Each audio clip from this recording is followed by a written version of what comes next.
है फ्रेंड्स, अस्सलाम वालेकुम। अब चलते अपनी स्टोरी की जानिब। इर्तिकाब इश्क EP4 पार्ट 3। मुईद आराम से वहाँ खड़ा रहता है बिशी को बंद करने के बाद। बिशी बहुत चिल्लाती है, वो बहुत रोती है, वो कहती है प्लीज़ दरवाज़ा खोल दो, मुझे जल्द से जल्द हॉस्टल जाना है। जब बहुत वो रोती है और अचानक उसकी आवाज़ बंद हो जाती है तो मोइन 2 सेकंड के लिए सोचता है कि शायद ये नाटक कर रही है, लेकिन जब 5 मिनट तक गुजर जाते हैं तो वो जब दरवाज़ा खोल के देखता है तो वो देख रहा होता है कि बिशी उसके टेरेस की दीवार पर चढ़ के अब वहाँ से छलांग लगाने ही वाली होती है। फटाफट वो दौड़ कर बिशी को रोक लेता है। क्या कर रही थी लड़की? अपनी जान देने जा रही थी? तुम तो मुझे जीते जी ही मार रहे हो। पता नहीं मेरे साथ क्या करने का इरादा है तुम्हारा।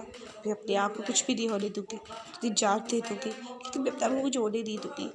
वही निरफा का बिशी का हाथ पकड़कर उसे छत से नीचे ला रहा होता है। उसे कहता है कि मैं तो तुम्हारे साथ एक छोटा मोटा मजाक कर रहा था और तुमने तो खुदकुशी करने की सोच ली। आइंदा अगर ऐसा तुमने सोचा है ना तो मैं तुम्हारी फैमिली को ये निकाह नामे की ये जो है ना डॉक्यूमेंट्स, ये आराम से तुम्हारे माँ बाप तक पहुँचा दूंगा व्हाट्सएप पे। वैसे तुम्हें ये पता होना चाहिए बिशी कि तुमसे मैंने जब कॉन्ट्रैक्ट साइन करवाया था तो 35 जो था हमारा रूल, उसमें यही था कि तुम अपने आप को अगर चोट पहुंचाओगी तो मैं इस शादी को परमानेंटली कर दूंगा। अगर फिर भी तुम चाहती हो कि इस शादी को मैं परमानेंट कर लूँ तो तुम आधा ऐसी हरकतें लाजमी करना बिशी, क्योंकि तुम जानती हो मेरे पास तुम्हें तकलीफ देने के लिए और भी बहुत सारे आइडियाज़ मौजूद हैं। बिशी बहुत डर जाती है। और तुमने अपने कज़न से बकरी की है ना, अब तुम्हारे उस कज़न को भी बता दूंगा मैं कि तुम सिर्फ और सिर्फ मेरी हो। बिशी उसकी बातें सुन के बहुत ज़्यादा गुस्से में होती है। अगर एक बार और तुमने ये लफ्ज़ निकाला है ना अपने मुँह से तो मैं तुम्हारे सारे दांत तोड़ दूंगी। बिशी जब कवर आ रहे होते हैं ना, मुईन वाले सोफे पे बैठकर बड़ा हंस के लोटपोट हो रहा होता है। तुम इतनी रेड बस लिया हो कि तुमसे बाल्टी उठाना और तुम्हें उस आँख में दरवाज़ा खोलना इतना मुश्किल लग रहा था, तुम मेरे दांत तोड़ोगी। मुईन को ये मजाक लगता है जिसके बाद वो बहुत हंस रहा होता है। इतने में वो बिशी को कहता है कि मैं तुम्हारे कपड़े ना प्रेस कर देता हूँ, तुम 2 मिनट रुको। बिशी कहती है कि मैं रेस्ट करने जा रही हूँ बाहर गार्डन में, तब तक प्लीज़ तुम ये कर दोगे। तो वो इनके कहता है ठीक है मैं कर देता हूँ। फिर वो इनको ये शरारत सोचती है कि वो कहते हैं ये मेरा काम करने आई है ना, तो मैं इसका काम क्यों कर रहा हूँ। तो वो बिशी को कहता है कि रुको, मैं तुम्हारे बाप का नौकर नहीं हूँ, जाओ खुद जाके प्रेस करो। पर तुमने तो पहले कहा था शट अप, शश, तुम कुछ नहीं बोलोगी। मैं बाहर जा रहा हूँ, मेरे लिए जूस लिया था। पर तुमने फ्रूट्स कब लाए थे?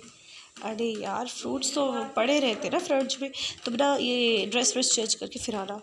बिशी अपने फटाफट कपड़े प्रेस कर लेती है, उसके बाद फ्रूट्स का फटाफट जूस बना के मुईद के लिए गिलास आराम से ले आ रही होती है। तो उसे चक्कर आ रहे होते, वो थोड़ा लड़खड़ा जाती है। पहले तो मुईद को लगता है सच में मतलब वो लड़खड़ा गई है, लेकिन जब उसे फिर लगता है वो कहता है शायद नाटक कर रही हो बिशी काम ना करने के लिए, अब तुम्हें किड्नी की एक्टिंग क्यों कर रही हो। मुईद मैंने सारा दिन खाना नहीं खाया ठीक से और तुम्हें लग रहा है मैं मजाक कर रही हो। अच्छा तुम अब ये देखो, ऐसे तो तुम्हें कपड़े नहीं पहन सकती ना, एक काम करो फ्रेश हो जाओ। पर वाशरूम तो कहाँ है? मैं तुम्हें बताता हूँ ना वाशरूम कहाँ है। मोइन अपना जूस वहीं ढक के बिशी को वॉशरूम दिखाने चला जाता है। जब बिशी वॉशरूम में जाती है तो बिशी को लग रहा होता है यहाँ पे कोई कैमरा वगैरह तो नहीं है, तो वो मोइन से पूछती है देखो मैं कितना ही बुरा इंसान क्यों ना, लेकिन इतना भी गिरा हुआ नहीं हूँ, और वैसे भी तुम्हारे अंदर मुझे कोई इंटरेस्ट नहीं है बिशी, लेकिन मैं ये सब कुछ बोल रहा हूँ ना बस तुम्हें तंग करने के लिए। अब आराम से जाओ इससे पहले कि बिजली चली जाए। बिशी फ्रेश होके आती है, फिर उसके जो बाल होते हैं उनमें से पानी टपक रहा होता है और मोइन उससे कहता है कि बाहर तो बड़ी हवाएं चल रही है, काम करो यहाँ पर मेरे पास हेयर ड्रायर पड़ा हुआ है तो तुम ये यूज़ कर सकती हो, ठीक है, लेकिन हाँ संभाल के यूज़ करना, ठीक है। अगर एक भी उस पर खरोच आए ना तो उसके पैसे भी मैं तुमसे वसूल करूँगा। बिशी कहती है कि यार सारा दिन तुमने मेरे से काम करवाया, अभी तुम ये सारी बातें भी मुझे ही सुना रहे हो, मेरा ही दिमाग ख़राब था कि उस दिन मैंने तुम्हें कुछ कहा था। वो फिर हंसने लगता है और बिशी को कहता है कि तुम्हारा दिमाग तो सच में ख़राब था कि तुमने मोइन से पाला तुम्हारा जो पड़ा। मोइन वैसे बहुत खुश होता है कि ज़िंदगी में पहली बार किसी ने सज़ा के तौर पर ही सही उसके लिए इतना कुछ किया, क्योंकि उसकी अम्मी के बाद बिशी ही थी जो उसके लिए इतना सब कुछ कर रही थी। धीरे धीरे मोइन को बिशी के साथ अपनी एक हैवी बॉन्डेज दिखाई देती है। जैसे ही बिशी अपने सारे काम ख़त्म कर देती है, अपने बाल वाल बना देती है, बिशी जब जा रही होती है तो मोहित कहता है कि यार ऐसे कैसे जा रही हो, रात का खाना बनाए बिना। मैं तुम्हारे लिए रात का खाना भी बना के जाऊँगी? जी ऑफ कोर्स बनाऊँगी और मेरे साथ खाना खाओगी भी, क्योंकि अकेले नहीं खा सकता ना। मेरा जो दोस्त है ना, वो उसको तो ना बनाना आता है खाना, ना तो वो मेरे साथ खाता है। तो बिशी कहती है कि तो वो रात के खाने में क्या खाते हो? तो वो कह रहा होता है कि मैं ज़्यादा नहीं खाता, बस मेरे लिए कोई भी सब्ज़ी बनाना पर अच्छे टेस्ट वाली होनी चाहिए, पर याद रहे बैंगन या फिर टिंडे मत बनाना। मिशी को अजीब लग रहा था क्योंकि किचन में सिर्फ बैंगन और टिंडे ही पड़े हुए होते, और मिशी को समझ नहीं आ रहा होता कि अगर इसके अलावा वो कुछ बनाए तो वो कुछ अलग सब्जियां लानी पड़ेगी, जो कि वो कहता है कि मैं मार्केट जाके अभी कुछ नहीं ला रहा, मैं जो भी है तुम यही बनाओ, पर मुझे ये खाना भी नहीं है। तो मिशी कहती है इसका क्या ही कर सकती हो। मिशी जब ज़्यादा ड्रॉर वगैरह ढूंढती है तो उसे कुछ ना कुछ मिल जाता है। उसके बाद मिशी सादे से चावल बना देती है, और चावल के साथ जो थोड़े बहुत आलू बड़े होते हैं तो मिशी वो आलू भी बना देती है। और फिर वो इनको कहती है कि तुम जूस वगैरह पियोगे या नहीं? तो वो इनको कहता है मैं जूस वगैरह नहीं पीऊँगा। मिशी उसके लिए खाना बनाने के बाद उससे पूछती है कि तुम रात में मतलब चाय पीना पसंद करते हो या फिर दूध गर्म? मोहित सोचता है कि ये सब कुछ तो उसकी अम्मी पूछा करती थी। मिशी को वो देख के कहता है कि तुम मेरी अम्मी के जैसे साउंड कर रही हो मिशी। मिशी उसे देखकर सख्त भड़की हुई होती है कि मैं इतनी भूखी बैठी हूँ और ये फटाफट खाने की टेबल पर बैठ गए। राजा समझता है ना ये खुद को। मिशी उसके लिए कहती है कि मैं तुम्हारे लिए दूध गर्म कर लेती हूँ, और फिर मिशी जब सारा खाना बना के मोहित के सामने रखती है तो मोहित उस खाने को खाने की कोशिश जब कर ही रहा होता है तो मिशी उसे फ़ौरन रोक लेती है। मतलब मैं खाना नहीं खा सकता? खा सकते हैं लेकिन हाथ तो धो के आए ना, साफ तो हाथ है। देखो, सुन्नत है कि हाथ धो के खाना खाया जाता है। पता नहीं कितने जर्म्स होते हैं हाथों में हमारे। जाओ पहले हाथ धो के आओ। इतना ऑर्डर तो मेरी अम्मी ने भी मुझे नहीं दिया था। तुम कौन होती हो मुझे ऑर्डर देने वाली? मोहित, मैं तुम्हारी कुछ हो ना हूँ, लेकिन तुम्हें मैं इस तरह से खाना खाते नहीं देख सकती। या तो हाथ धो के आओ या तो मैं खाना ही नहीं दूँगी तुम्हें खाने के लिए। मिशी अब उसे डांट रही होती है। वो ये सोच रहा होता है कि पेनल्टी तो इसे देनी है, डांटना तो मुझे इसे चाहिए, ये मुझे डांट रही है। फिर वो इनको सोच कर हंसता है और फिर आता चला जाता है। हाथ धो के जब वो खाना खाना शुरू करता है तो मिशी उसके साथ टेबल पर बैठ जाती है, उसके लिए जो दूध गर्म करके लाई होती है। अब उससे पूछ रही होती है कि अब तुम ठंडा पियोगे या गर्म पियोगे, या फिर गर्म दूध से तो तुम्हारा मुँह चल जाएगा, तो चलो मैं ठंडा कर देती हूँ। वो इन उसे रोकता है। मैं बच्चा नहीं हूँ, मेरा इतना ख्याल रखने की कोई ज़रूरत नहीं। मैं तो ये नहीं कह रही कि तुम बच्चे हो, और मैं ये भी नहीं कह रही कि बच्चे दूध पीते हैं, बड़े भी दूध पी सकते हैं, इसमें कोई सी बड़ी बात है। अच्छा, दूध में ठंडा करने का इसलिए बोल रही थी ये खाना भी गर्म है या दूध भी गर्म है तो तुम पियोगे तो तुम्हें मुँह में छाले आ जाएंगे ना? अच्छा, नहीं, पी लेना गर्म दूध, मुझे क्या है, तुम्हारे ही मुँह में छाले आएंगे, तुम्हें हर्ट होगा, पेन होगा, फिर कुछ और नहीं खा पाओगे तुम। तुम्हारी मर्जी है मुझे आगे, मैं तुम्हें कुछ भी नहीं कह सकती। वो ये कहता है तुमने खाना बना लिया ना, इतना काफ़ी है, अब यहाँ से चलती बनो। मिशी कहती है कि मुझे शदीद भूख लगी है मुझे, और तुम बहुत अनफेयर हो।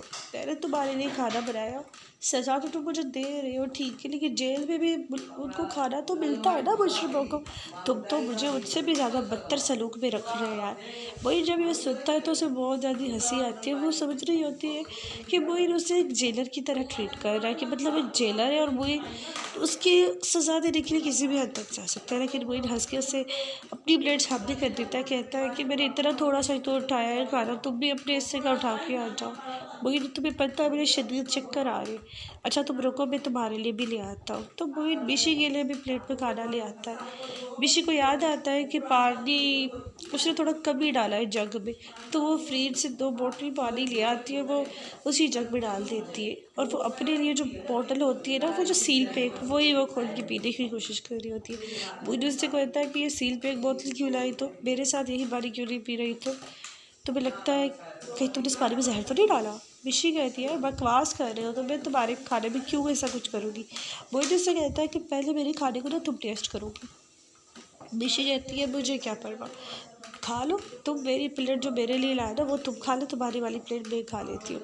बिशी अभी मोहित की खाना खाने लगती है और उसके बाद खाते खाते उसके गले में निवाला फंस जाता है, क्योंकि मोहित उसे सवाल करता है, यार देखो मैंने तुम्हारी और अपने बारे में तो किसी को बताऊंगा नहीं, शादी तुम अपनी कसरत से करोगे लेकिन निकाह के ऊपर निकाह तो हो नहीं सकता, तो आखिर क्या करोगी तुम। मिशी मिशी कहती है कि मेरे पास 4 साल मौजूद है। अभी वो खाते बात करने की कोशिश करती है तो खाना उसके गले में फंस जाता है, जिसके बाद उसे बहुत खांसी आ रही होती है। ऐसे मोहित को लग रहा होता है कि ये जहर का असर है, तो मोहित खाना नहीं खाता। फिर मिशी कहती है कि मेरे गले में खाना फंस गया। उसके बाद मोहित उसकी पीठ को रब करने लगता है और इसके बाद बिशी जब पानी पीती है तो थोड़ा बहुत उसे गले में राहत फील होती है। बिशी जब खाना खाते हुए फिर चुप ही रहती है। फिर खाना खाने के बाद मोहित उसे सच करता है कि जो दूध तुम मेरे लिए गर्म करके लाई हो ना, आधा गिलास तुम खुद ले लो और फिर आधा गिलास मैं पी लेता हूँ, तुम्हारा गला भी साफ हो जाएगा, ऐसे सुबह सर्दी भी नहीं लगेगी। बिशी अभी सोच रही है, उसे छींकें आ रही होती है, वो सोच रही होती है कि वो काढ़ा बना ले और काढ़े पीने के बाद उसकी तबीयत बेहतर हो जाएगी। तो बिशी क्या करती है कि काढ़ा बनाती है और ज़बरदस्ती मोहित को कहती है तुम्हें भी ये काढ़ा पीना पड़ेगा। मोहित कहता है यार तुम मेरी अम्मा मत बनो यार, अम्मी भी मुझे काढ़ा पिलाती है और तुम भी, मैं ये काढ़ा नहीं पीने लगा। बिशी उससे कहती है कि नाक बंद करके काढ़ा पी जाओ वरना तुम्हारी तबीयत ख़राब हो जाएगी। मोहित सोच रहा होता है कि फ़्रेश होकर ये आई है और सर्दी मुझे लगेगी। खैर मोहित बिशी का इराक करने के बाद भी वो काढ़ा नहीं पीता। उसके बाद बाहर जब बिशी मौसम देखती है कि बहुत ख़राब हो रहा है तो बिशी मोहित को कहती है यार छत पे कपड़े हैं तुम निकाल के ले आओ। मोहित कहता है कि तुम मेरे घर में काम कर रही हो, तुम्हें मेरे सज़ा के तौर पर यहाँ पे लाया हूँ, तो कपड़े भी छत से तुम लाओगी। बिशी कहती है ठीक है मैं छत से कपड़े ले आती हूँ, ठीक है कोई बात नहीं। लेकिन बिशी वहाँ जा रही होती है तब बारिश लग जाती है और बिशी दौड़ दौड़ के वो जितने भी कपड़े ला पाती है लाती है। फिर भी कुछ कपड़े मोहित के थोड़े से भीग जाते हैं, जिसके बाद बिशी जब नीचे वाले फ्लोर में आती है सारे फैन ऑन कर देती है। उसके बाद मोहित के जो कपड़े होते हैं उसके सारे कमरे में फैला कर रख देती है। बिशी की बच्ची ये तुम क्या कर रही हो, देखो तुम्हारे कपड़े अगर मैंने फैला के नहीं रखे ना तो ये भीगे हुए कपड़े भी इस पर स्मेल हो जाएगी। कोई बात नहीं ना, तो फिर तुम कल साफ़ कर देना। मोहित भी कल साफ़ कर लूँगी, लेकिन फिर इनमें जो स्मेल होगी ना उनसे तुम्हें प्रॉब्लम हो जाएगी, तो तुम नहीं रह पाओगे इस रूम में, ठीक है। तो मोहित को लगता है बिशी